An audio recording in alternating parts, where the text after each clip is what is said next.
You're listening to Copy Chief Radio. Get all the episodes and join the community at copychief.com.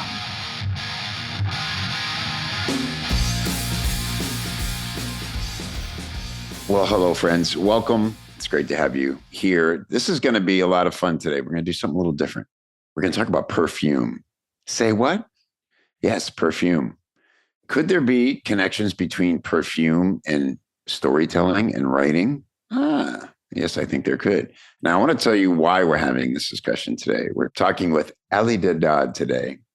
I know Helida from email exchanges. She reads my crazy stories, and she often will respond to me, and we have these lovely chats. And through that, we found out we have a lot of things in common. We love music. Our families love music. And I felt like she's a friend. And so recently, she responded to one of the emails I wrote, and we started talking about story technique. And in this particular story, I was using time transitions, taking people back and forth through my life through these two stories. And then I want to read to you what Helida wrote to me for two reasons. One, because it perfectly sets up the discussion we're about to have. By the way, we're meeting for the first time right now.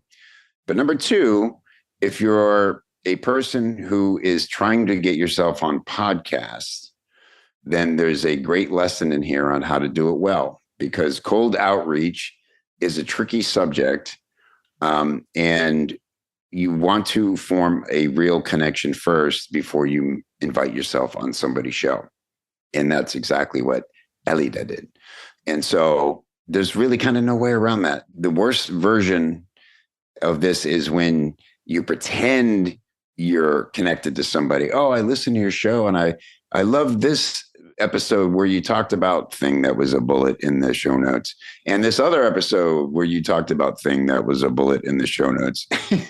And you have them all enamored, and then you invite yourself on the show and they just feel cheated. You know, it's like, oh, you had me and now you're. So that's not a good way to do it.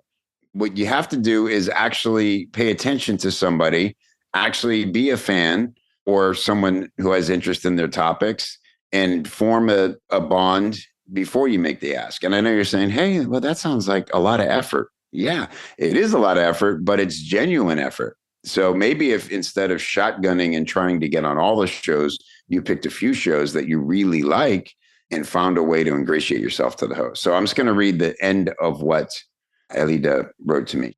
So she's talking about the story I wrote. She reminded me of an exchange we had previously. She said, a while ago, one of our email exchanges, I said, writing is so scientific, it makes my heart sore. And your reply was, now there's a statement I've never read before. And she said, in my incessant hunger to make connections, I've realized that even though growing up, I was tagged as the math girl, I loved letters just as much. I could see the formula behind the words that created stories. Right? And so she says, when people ask me, what's the connection between perfume and engineering? I used to say, oh, it's the science and the math behind the formula. But now I understand that the real connection lies in the stories, in the weaving of timelines, in the puzzle of why we like and dislike scents. It's like digging through sand to find the bones and uncover the fossils buried deep inside our memories. Wow, it's powerful. So then she says, do you think your podcast listeners would be interested in hearing the trajectory of how an engineer-turned-perfumer is really a writer and storyteller at the core? I'd love to be a guest in your podcast and nerd out on story and the science behind it. And so here we are, and I'm thrilled for it. Helida, it's great to have you. Thanks for doing this, and I can't wait to learn all about the connection between storytelling and perfume. Thank you so much for having me. Truly, I think I've been admiring your storytelling for a long time. Sometimes I don't even read those emails as soon as they come in because I want to make sure that I'm not rushed. I want to almost stop and slowly take it all in. And they give me good chuckles, and sometimes I respond to you. And so it's been great. It's been great getting to know you on the page through your emails. Yeah. And, I think you've gotten to know a little bit about me, which is when you said that, it's actually like, wow, he actually really remembered some of the things I've said. So thank you for that. It's great. Absolutely. And this is fast. I didn't know that you're a perfumer. I find this fascinating because it is incredible. I mean, there is so much science there, but it either works or it doesn't. It really is about this chemistry, right? And when we talk about relationships and we talk about connecting with a reader, as much as it is the words being in the right order, in the right place, and making sure things are clear, it's about the connection. Do I care about this person, these characters, this story? So explain to us a little bit about what makes perfumes smell good, and sometimes smell good on some people and not others. So, what makes the composition of a perfume is for sure scientific. One of the things that I realized when I started down this path was how much math there is behind that formula, which even more, I would say, math than science, to make sure that at the end of the day, when there's a final formula and that needs to be expanded, everything has to be in proportions and ratios and just basically match that tiny little bit that I've been testing, let's say. But really, the composition of a perfume and what works well, it's how those notes are combined. And what I mean by that, it's the perfume composition, it's like a pyramid. You're going to have top, middle, and base notes. And your top notes are the ones that kind of lure you in. So if we want to compare that to story, right? You're basically something catches your attention in that pyramid of a perfume, and those are going to be your top notes. Usually, those notes are going to be your citrus notes, the lighter notes, because they are light. They're meant to invite you, but they don't last that long. So they're very fleeting and very lighthearted. If I were to think about a personality, I would think about a kind of a happy person, kind of the one that invites you to dance, in a party. Like, come on, let's just go dance. Then you have your Yeah. middle notes, and those are called the heart notes. The heart notes are going to be the bridge that goes from the top to the base notes. And then finally, you'll have your base notes, which is kind of what anchor everything in. And it's almost where that it's holding that, that structure of that perfume.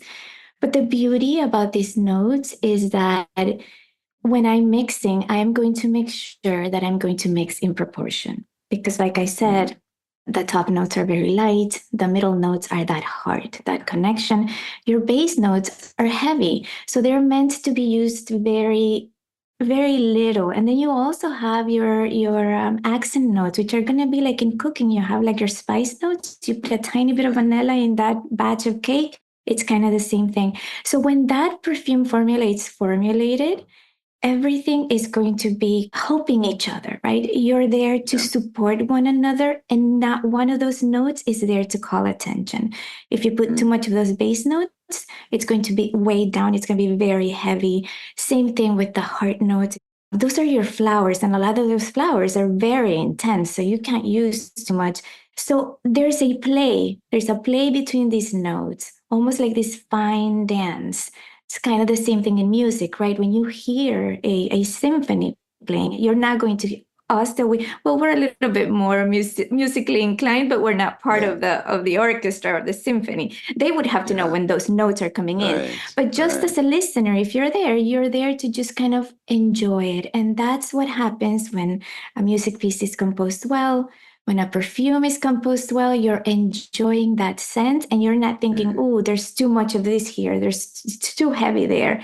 It's the same thing in writing. When you read a story, you're not necessarily, if you're just reading it for pleasure, you're not necessarily thinking, oh, there's a grammatical error here, or this, or this. That story flows. It invites you in. It wants to hang out with you for a while through those middle notes. Whole interaction of the arc of the story, and why when you read that final line you're like, oh my gosh, and you get all those goosebumps. So Yeah. that's how it is. Wow. Beautifully said. I just want to listen back to this at night when I need to relax. You have such a soothing demeanor. It's beautiful. Really fascinating. And so, not to stay on the science of perfume too long, but this is really interesting to me. And then I guess it's about how that mixture of scents, those notes mix with your pheromones, your natural pheromones to find your scent. Well, yes and no, but I also have to say, if you like something, it's probably tied to a memory. So the way that our sense of smell works is that we don't smell with our noses, we smell with our brains. Mm. So when we smell something, it travels up to our sensory bulb, which is located in between the eyebrows, and then it goes to the limbic system. And we are storing scent memories since we're kids. And you have positive or negative associations to Mm-hmm. scents. So when you smell something, it's almost like you're traveling back in time in a second. You can smell something and you would be transported to a specific memory, to a specific Right. time, and all those details start just flowing like a river. You remember things that maybe are just, that's like the uncovering of the fossils for me, right? Because you don't even know. When I work with clients, it's funny because they might come to me saying, I don't like X, a specific scent. But then when they get there and they start doing the smell test, or maybe they smell that in combination with something else, they are totally in love. They're transported somewhere else. Same thing if you don't like something. If you don't like something and you smell that, you will have a very physical reaction. Like you will recoil almost because it is tied. In your brain, you have stored that, whatever that is. I mean, sometimes it's very negative, you know that. Sometimes, you just don't like it, but that's the real reason why we like things and we dislike things. So when you go shopping for perfume or anything else that has a scent, remember that. Just, it's incredible. It's very cool because it's actually kind of like having a little bit of a superpower. When you find out how those scents can make you feel, can affect your well-being, your moods, your emotions, your feelings. And of course, it transports you to the best memories. That's my favorite part, when we uncover the best stories, when we tap into those memories and there's no stopping. It's very genuine. I think people are just as surprised as I am when I start hearing that. Yeah, that's really interesting. How did you get into perfuming from being an engineer? Oh my gosh, it's definitely nothing that grandiose. I I used to love perfume from, head to toe before I left my house.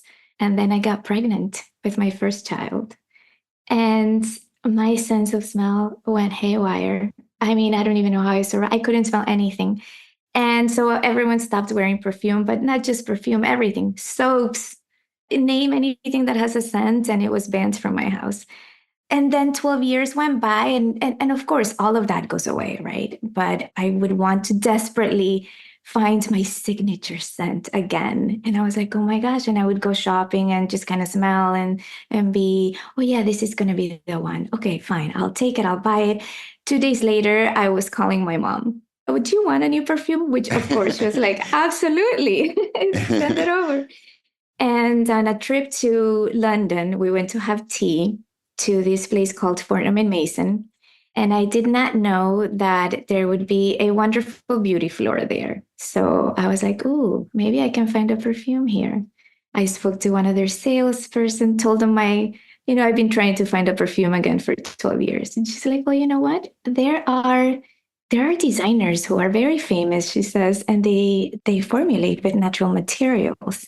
And it was kind of funny because I come from a whole background of people who like to make things from scratch, like cooking, whatever. My grandmother used to make, like I say, all these potions. And my engineering brain kicks in, which is, it's a blessing and a curse, because I'm immediately thinking, oh, I could do that. Which, of course, I will figure out how to do it, but it was like a 3-year process, Well, no, 3 years, 3 years of like thinking I can do it. And then 3 years of actually taking action and, and doing it. It's cool because I think more people have access to these kinds of activities than they used to, right? You can go make your own custom candle scents now. My wife is very, very good at mixology of different kinds. Like she makes amazing soups and sauces, and she's become a budding mixologist, with spirits and loves making up cocktails. She'll always bring something into me and say, see how you like this. And I can tell by how she's asking me if she thinks it's awful or good already. And she's usually right. So is taste the same thing where it's connecting to memories like that? Well, there is a component of scent and taste as well. So it's the same thing. If you walk into your grandmother's house, or you make your favorite recipe of your mom's, or it's going to bring you to a memory, of course. So there's definitely a component in there of taste and smell. So let's bring this to storytelling. You mentioned something with you, and I was extra receptive because with this story, sometimes I write just to write and ramble stuff off, and other times I'm practicing techniques just to try to get better. And with this one, I was very specific about using scents and different things to help the reader jump the timelines.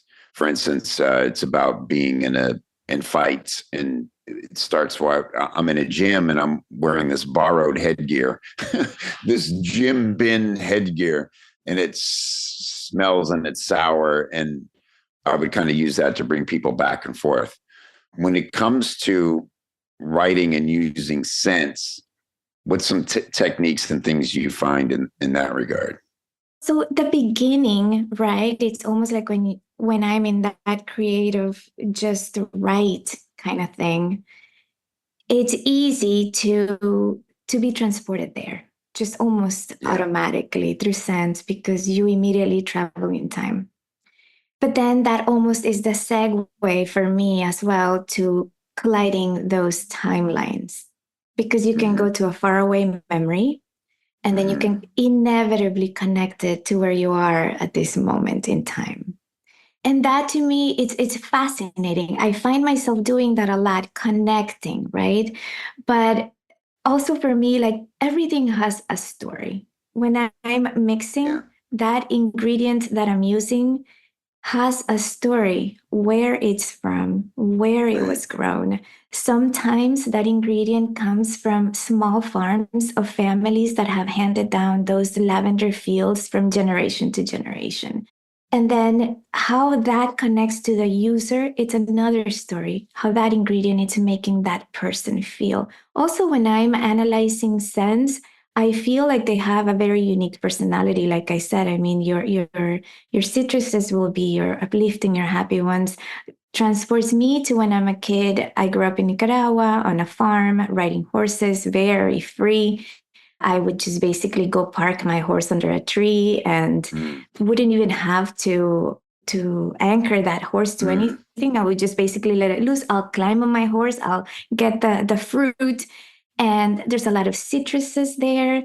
And it makes me feel like one of those basically carefree, lazy days where and I tell my mom, I'm like, you used to just let me go out and be wild. Like you didn't tell me when to come back, where to go. But it's almost like I knew how far to go. Sometimes I would ride until the saddle would come loose and just leave, I would fall off my horse. And I laughed because I wasn't worried whether my horse was going to follow me or not. I would just leave the saddle on the kind of like that little dirt road. The horse would come back with me. So there's always a story and there's always a connection. And I feel like it's fascinating to draw in timelines because even though it happened a long time ago, there's going to be a connection to that story where you went at that moment and then you kind of like connected back. It was the same thing in engineering. The reason why I loved those projects was because it wasn't about all the numbers and the findings and all the things that we were going to change in the operating room, but it was about the users. What happened? Like, why are they late? It's because the doctors are coming in late and they're like messing up with the schedule and I don't know if I guess this might happen naturally, right? But it's definitely not something that can be learned. Pay attention to those little details because we think it's mundane. Oh, it's just so mundane. The doctors were late and whatever, the schedule is all thrown off. If you just dig a little bit deeper, you will find a wealth of beautiful stories.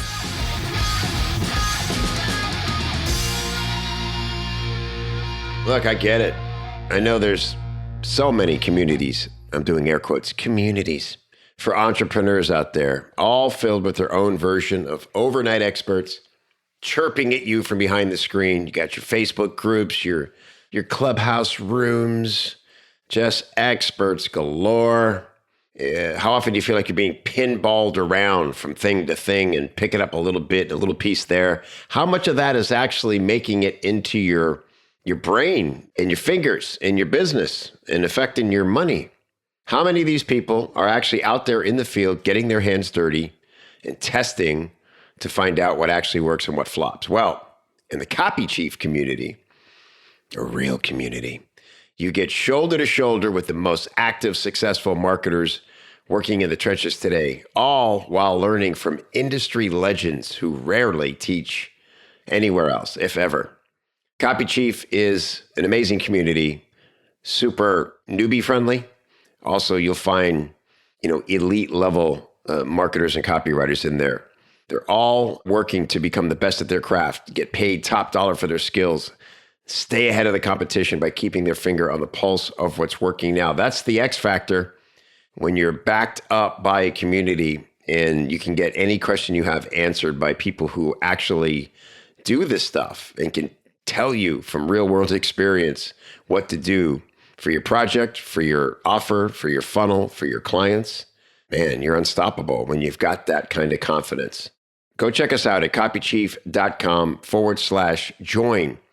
If you've never been a member, you're going to see what you've been missing and you're going to say, where has this been all my life? And if you've been a member in the past, I would invite you to come and check out all the new stuff. We've completely updated all the tech. So we're on brand new platforms. Everything is slick and smooth and easy to access. And it's never been better. Copychief.com/join. I'll look for you inside.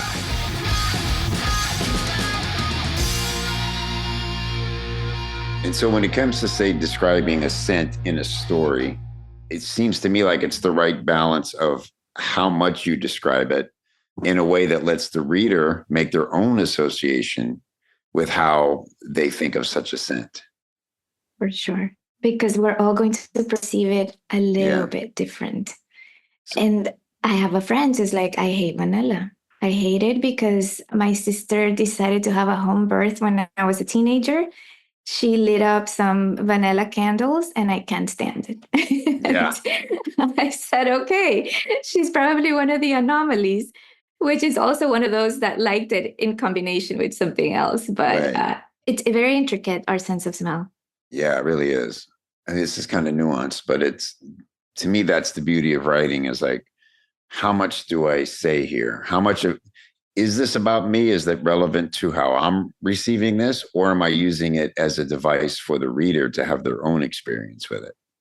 Absolutely. You have to, it's a fine line, right? And I think that's where the editing process comes in, because I tend to just go off in a lot of, and like I said, I think it's because I like to make those connections. Then I have to go back and make sure, does this still make sense? Right. Without bogging down the reader, because you don't want to lose your reading, even though it might be great. I like one of the things that you do, that sometimes you have to cut that story in 2 and 3 parts, because there's enough juiciness in just one of those almost episodes. I think I mentioned in one of your stories, I was like, this reads like a book, and I'm ready for the next chapter, right? So I think that's a beautiful, that's craft.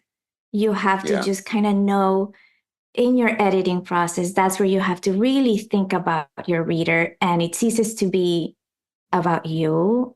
And I mean, we'll probably talk all day about stories, right, that we've collected over our years, but where do we draw that line, especially if you're reading something you want to keep that reader engaged and not let it go on for so long where you lose them. Right. Yeah. That's just the simple instinct I use, is like, I'm asking too much of them right now. This is a lot to follow down, Exactly. And then, but it's important to try not to write to attention spans at the same time. I remember Ramit Sethi. Do you know him, who he is at all? He wrote a book called I Will Teach You to Be Rich, and he's a financial expert, but he kind of lives in our world of direct response marketing. But anyway, I heard him speak years ago, and it always stuck with me because he would always write these very long emails, sometimes story-based, sometimes more ranting, and there would be screenshots in there of somebody's social media account or something, and they were always very long. And somebody asked him, what everybody was wondering is like, don't you worry that it's too long for people and they're going to, and he said, I tried worrying about that. And But then when I tried writing shorter, it wasn't me. It's not how I communicate. It felt compromised and I couldn't be myself. And I finally just accepted I'm writing for the people who read like I write. 100%. Oh my gosh, I can totally relate to that because I fight with that, right? I want to make sure, all right, I'm going to stay under this many words or whatever, Yeah. right? And then sometimes I do give in to the length and I'm thinking same thing. You know what? Whoever's going to want to read it is going to want to read it. My family laughs at me because they say that I put Instagram captions like it's a book. And I'm like, I don't care. I'm just going to put, I'll try to Yeah. shorten it to the last character if I can, or sometimes, of course. Yeah. But I said, this is it. If whoever wants to read it, they can read it. Right. And yeah, that's the way it is. I tried writing one time differently, and my daughter, she's 17 years old. She's like, I think, my number one fan, and she reads every single email. And Oh, she came back and she said, "That was a different email. I'm not sure that I liked it that much." And that email had not a lot of story.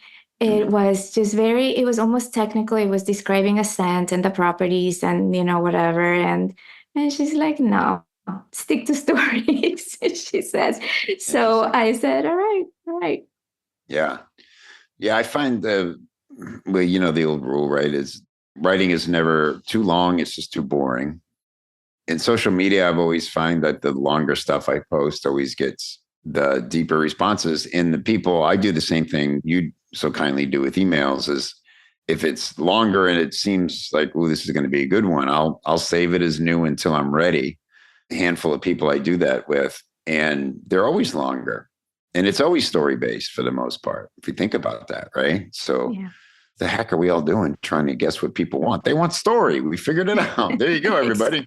I'm going to call this episode Stop Thinking, Start Writing. All they want is stories. That's a long title. But and so are you writing primarily now to your list of perfume buyers and or prospects? Yeah. I do. I write for them. I also speak a lot, so I write for those events as well when I'm gonna speak. And I like those events to have some story component as well because I can get up Yeah. there and be very technical and talk about how to form an engaged team, or how do we get cohesiveness in a team, and what's the parallels between perfume and team building, or even critical thinking, or building habits and organizational behavior type things. But at the end of the day, all those numbers and all those things are going to be very quickly forgotten. So it doesn't Right. matter how technical I'm going to go.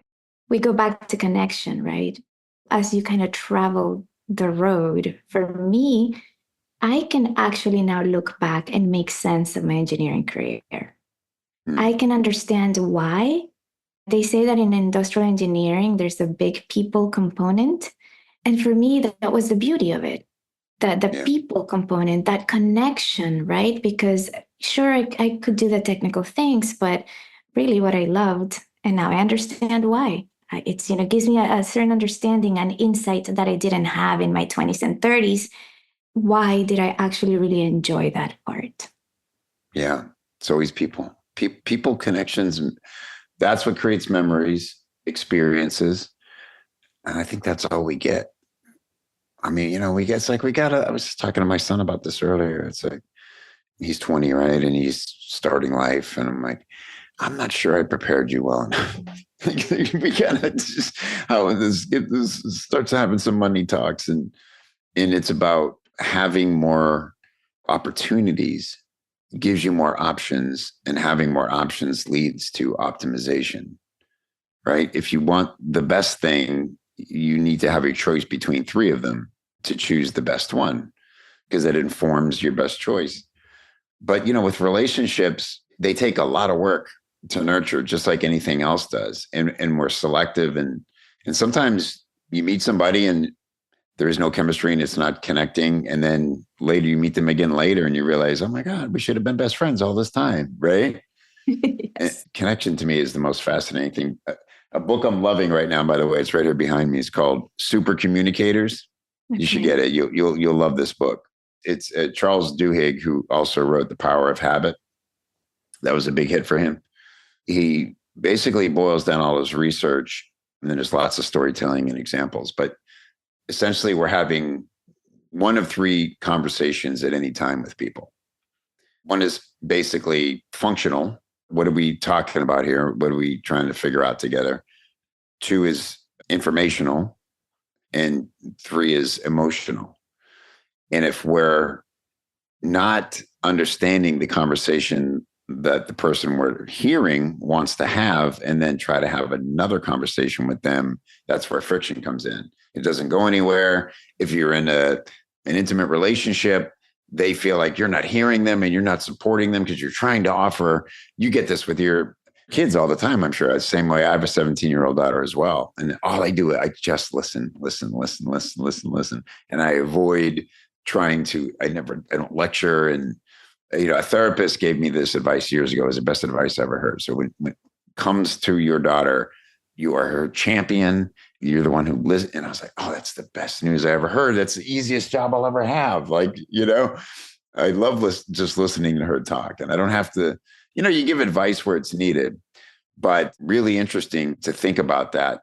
There's an example of a teacher who said, when kids come up to me and they're blurting out all this stuff and I can't quite understand what the point is, I will say to them, do you need to be helped, heard, or hugged?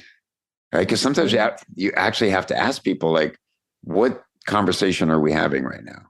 And even that's very respectful. It's like, I don't want to react to the wrong conversation. Going back to my point, it takes work. And I think to be able to really make connections, you have to have the intent of connecting. And I think that's where a lot of it falls down in society is we have the intent of overpowering or changing someone's mind or making sure they hear our point or see how smart we are. It's hard to go anywhere from there. For sure. One of my mentors, I loved that I think her whole lecture that one night was, do you go with intention or do you go with expectation? Mm-hmm. It was funny. That was last year. I was in Hawaii and I had been trying to connect with this lady I knew nothing about. We finally said, okay, let's meet when I was just coming back from Hawaii. And I came back and was very disoriented with the time, and I was exhausted and almost like, oh my gosh, I would like to not have this meeting at the moment, maybe, but I remember those words and it was like, do you go with intention or do you go with expectation? I said, you know what? I definitely no expectations for this meeting. I'm going to go, I'm going to enjoy this lunch with her, just get to know her.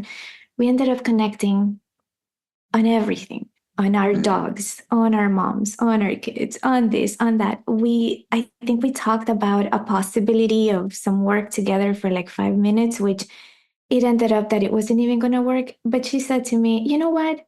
I think this is not going to work for the bank, but I think this might work for the Chamber of Commerce. And the funniest thing, talk about going with intention. I had no idea that the person that I was meeting was the incoming chair of the Chamber of Commerce of Coral Gables. Right. And from there, this whole world opened and we connected. We connected at a very personal level before any business, before anything that, that went on to happen, which was beautiful. We got to work with their team and create a signature scent for the Chamber of Commerce. And it was a wonderful experience. And it was just, from choosing to go with intent. That's something. It's so true. People hear it and they're like, yeah, I heard that. It's like, but have you tried it? Like you said, just simply ask yourself that question before you go into. How many times have we all not wanted to go out that night? And then you met your love of your life, and right. And it's like, well, what am I doing tonight? It's when you're not trying, because trying means you have an agenda. Absolutely. You have an expectation. I heard a great one recently. My friend told me about relationships. He said, expectation is resentment under construction. Wow. Ooh, it's a deep one, right?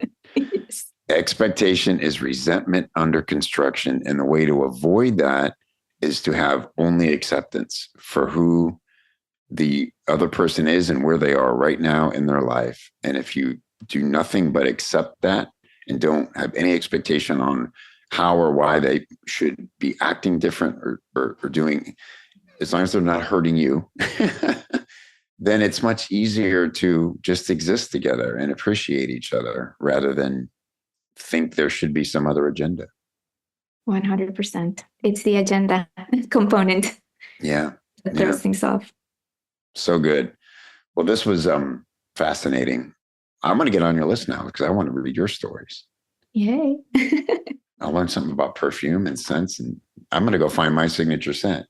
My business partner, Rob, smells tremendous. And I don't know what he wears, but it is, man, every time, he gets in the car or something, I'm like, man, you smell good. I love that. It's so nice when somebody knows their scent and they smell like that. It's just like, I've never worn it. I've never really worn any cologne or anything. So maybe this is something to start doing. Hey, I have to tell you that, I'm very picky too, especially after my little deviation there from scent. But knowing how personal it is and how when you like something, there's a deeper connection there. And that's a great start. Yeah. Well, I'm glad you got your scent back and reinvented it for yourself.